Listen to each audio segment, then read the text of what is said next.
graphics, which by today's standards are pretty lackluster to say the least. What's that, brother? And even worse, it seems the creator of Cry of Fear has cancelled Cry of Fear remakes and remasters, which really saddens me, as I really enjoy the beautiful new textures, monsters, and atmospheres of the source port. But then I remembered, I'm a 3D artist myself, I can just remake my own Cry of Fear areas. I've done it before, so let's do it again. But first, I needed to decide which area to remake. So I looked through all of the maps that existed and eventually landed on the apartments. It was relatively simple, with few models and a generally good atmosphere that suited better lighting. To start with, we have to start blocking out the scene and placing all of the walls that we need to. Then we also focus on the smaller details, such as the staircase. Then we add some textures to the wall. I'm using this one from textures.com, which, while not similar to Cry of Fear, I felt that it was quite a good texture, so I added it. Then we also gotta make sure to bevel some of the corners of the walls, as there is no such thing as a perfectly sharp corner in the real world. It's looking pretty okay so far. Next up, we gotta add the ground texture. Finding the exact texture of the floor was gonna be a bit of a pain to do, so I found one that is quite similar on textures.com and used it. We're also going to add some displacements by adding a subdivision surface set to symbol and adaptive subdivision set to 2 pixels. We also got to remember to add some bumps to the side of the wall, as to not make the walls completely flat and boring. We then extrude them out, fix the textures that are on the walls, and then finally we bevel them as to not make the corners too sharp. Next up, we gotta do the roof, which is something that I've struggled with for a long time. However, since we have the game, we can just look at what the game does. It seems that it has tiles, but textures.com doesn't seem to have the specific ceiling texture that I would want. I tried using a texture that I already had, but it looked too dirty and worn out to properly work, so I tried something else. I eventually settled on this beige granite tiles.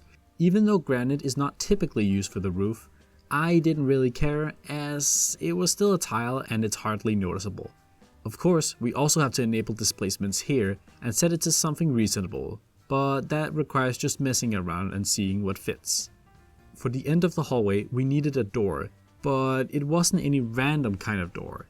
It was a glass one that doesn't exist on textures.com. Thankfully, I remember a previous project that I had made of a school where I used real-life reference imagery to create a door, and I thought to myself, why not steal it? I made it myself, and so I did. And it fit quite well into the area, although I did have to adjust a few things. The next thing we're going to tackle was the lighting, which in the game are just plastic domes. These don't require models, so instead I'm going to manually model them and give them a light emission node, and set it to around 35 and leave the borders blank. This created a surprisingly good and realistic light, and really made the hallway look much nicer than just a lamp in the middle of the room. We're also going to create some lights that are turned off, as to keep the symmetry in the roof, and I found just using a default BSDF would suffice with a little reflectivity. Next up, we needed to add some doors, which was kinda hard, as we couldn't use a model or PBR door, as there wasn't really any door that fit the apartment. I eventually settled and used a picture of a door instead. I added the door to a plane and adjusted it so that it would fit perfectly. Then I went about and added some loop cuts to the door as to add some more depth. There were also some hinges which I thought would really stick out great if they were modeled. So I added a cylinder and beveled it and then adjusted it to fit the door. Then I added the door texture back to it and then used the project from view unwrap, which worked here. Then I aligned the mesh with the door hinge and it looked quite good for something that is super simple. Then came the door handles, which on this door was a quite strange handle, but I tried it anyway. So I used a cube and added a subdivision surface modifier and modeled the handle roughly. Then I gave it a metal sheen and glossiness, and that was that. It looked pretty okay. Now we just needed to duplicate it in a lot of places across the hallway. But first we need to indent the wall, as to create more depth to the door. So I took the door, aligned it with the wall and then make loop cuts into the wall. Then the door would perfectly align with the wall and it looked really good for just being a simple picture. Now in the reference imagery, there's also this insulation. There wasn't really a texture I could use, so again, I used a picture. But it didn't really fit, so I messed around with it to see if I could do something about it. I eventually tried to use Materialize to add some depth and glossiness to the texture, which sorta worked, but I still didn't really like it.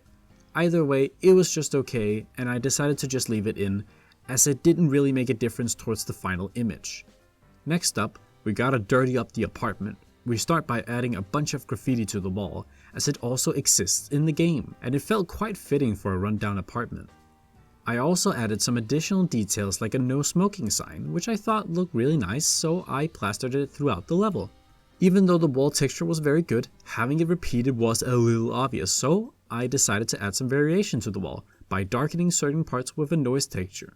Now we want to add some more dirt and grime, so therefore I grabbed a dirty texture and added to a plane, not forgetting to add displacements and adjusting it. After that was done, I added a bunch of loop cuts to the plane as to make a bunch of faces. Then I placed the texture under the floor and used a brush to paint in the gravel and dirt, focusing on the corners and frames of the doors. Of course it looked quite unrealistic because the bumps are too big and binary, so therefore we take all of it and scale it across the Z-axis as to lessen the effect and introduce more patches of gravel into the floor. After that, we use proportional editing to move the gravel around certain areas as to make it more subtle. Then we mess around with the colors and brightness so that it fits closer to the floor color. Now, the walls are not quite great yet, so this is where decals come in. This is where we really begin to see a big difference in quality, as decals add so much detail for so incredibly cheap. If you have a scene and need to add more randomness, add some decals, it really helps. We also need to address the transition between the roof and the walls, as it doesn't seem quite realistic. So we add some more decals that darken and make the border more believable.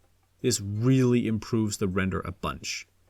Next up, we gotta add some more things into the apartment. Sadly, I don't really have a good model for the lamp and chair, so instead we're gonna place some trash outside the apartments that has the insulation, so that it looks a little better. I found that boxes and paint would fit really well into the story, so I added a mix of those. We also can't forget the cigarettes that constantly plague cities like Copenhagen and Stockholm. They are very small, but they do add quite a bit of character to the environment.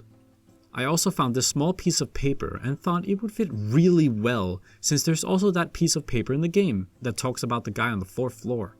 Now there are just a bunch of other details we could add, but one of them could be some tape for the door with the insulation so we can hide it further and add some more mystery.